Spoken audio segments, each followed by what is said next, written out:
میرے دوستوں، بزرگوں، بھائیوں، ایک صحابہ رسول نبی کریم صلی اللہ علیہ وسلم کی خدمت میں حاضر ہوا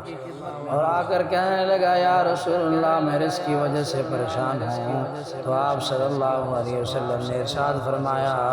کہ جب آپ کاروبار کے لیے جایا کریں، دفتر میں جایا کریں یا آفس میں جایا کریں یا دکان میں جایا کریں، تو دکان کو کھولتے وقت السلام علیکم ورحمۃ اللہ والصلاۃ والسلام علی رسول اللہ، قل هو اللہ احد اللہ الصمد لم یلد ولم یولد ولم یکن لہ کفوا احد پڑھ لیا کریں۔ صحابہ رسول نے یہ عمل کیا، وہ وقت کا بہت امیر و کبیر بن گیا۔ اس عمل کو خود بھی کیا کریں